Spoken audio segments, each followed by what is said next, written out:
ذہنی غلامی ہے وہ کئی دفعہ جسمانی غلامی سے زیادہ بری ہے. علامہ اقبال اور قائد اعظم ایک غلام ہندوستان میں انہوں نے ساری زندگی گزاری, لیکن ان کے ذہن آزاد تھے. ہمارے حکمران دیکھ لو غلام ذہن ہے. ہماری جو ایلیٹ ہے ہم مغربی کلچر کے غلام ہیں, ذہنی غلام ہیں. وہ مغربی ہم کلچر کو جب فالو کرتے ہیں تو ہم کیا کرتے ہیں, ہم اچھے سوٹ پہن لیتے ہیں, ہم جو لیٹسٹ فیشن ہے وہ کر لیتے ہیں. وہ ایک نئی چیز نکلی ہے اب, بجائے السلام علیکم کہنے کے ہے, کیونکہ مغرب سے آیا تو وہ ٹھیک ہی ہوگا, کیونکہ ہم غلام ہیں.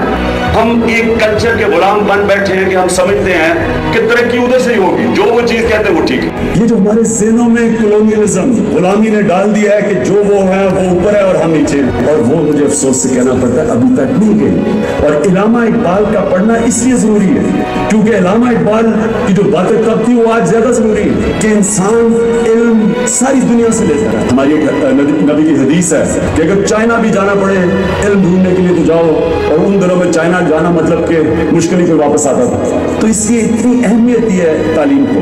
اور تعلیم کا مطلب یہ نہیں ہے کہ آپ طوطے کی طرح رکھ لیں, تعلیم کا مطلب یہ ہے کہ اپنے ذہن کو آگاہ کریں, کمپیئر کریں, فلاسفیز کمپیئر کریں اپنی اور وہ. یہاں کیا ہو رہا ہے کہ English medium, Urdu medium, English medium کے جو ہمارے ایک میسج یہ جاتی ہے کہ مغربی اگر آپ تعلیم حاصل کر لیں تو آپ آگے نکل جاتے ہیں. یہ بہت بڑی میسج ہے کیونکہ اس کا مطلب کہ جو بھی آپ کی ٹریڈیشنز اور آپ کی تاریخ ہے اس کو آپ رد کر دیتے ہیں. علامہ اقبال کی گریٹنس یہ تھی کہ انہوں نے باہر گئے, پی ایچ ڈی کی, انہوں نے یونیورسٹی میں پڑھے, باہر کے فلاسفرز پڑھے, اپنی قرآن کا ان کو پوری طرح جس طرح کہ انہوں نے قرآن کی آیتوں کو ایک ایک شعر میں کئی دفعہ اتارا ہوا ہے, بہت بڑا ذہن تھا.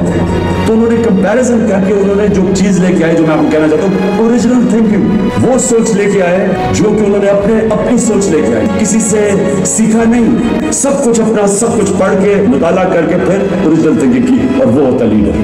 لیڈر کبھی کاپی نہیں کرتا, اس کی اپنی سوچ ہوتی ہے, وہ سب کچھ اپنا اسٹڈی کرتا ہے, لوگوں کو دیکھتا ہے, جتنی بھی تعلیم حاصل کرتا ہے, لیکن پھر اپنی سوچ لے کے آتا. آپ اسٹڈی کریں گے ویسٹرن کلچر بھی, ویسٹرن نالج بھی, اپنی ضرور اسٹڈی کریں اپنی تاریخ, اسلام کی تاریخ, ہندوستان کی تاریخ, اور اس کے بعد جو آپ لے کے آئیں گے نئی سوچ لے کے آئیں گے. اور زیادہ تر آپ اگر اقبال میں دیکھیں گے تو ادھر سے آپ کو سمجھ آئے گی کہ کیا اقبال کرنے کی کوشش کر رہا ہے. علامہ اقبال کی جو شاعری ہے وہ انسان کو جسمانی طور پہ بھی آزاد کرتا ہے, آزاد قوم میں رہنا چاہتا ہے, ایک آزاد ملک ہو, اور ذہنی طور پہ بھی آزاد کرتا ہے. آزادی ایک ضروری چیز ہے کہ انسان کو بڑا انسان بننا ہے. غلام تو صرف اچھا غلام بن جاتا ہے, کبھی غلام نے بڑے کام نہیں کیے, صرف ایک آزاد ذہن بڑے کام کرتا ہے.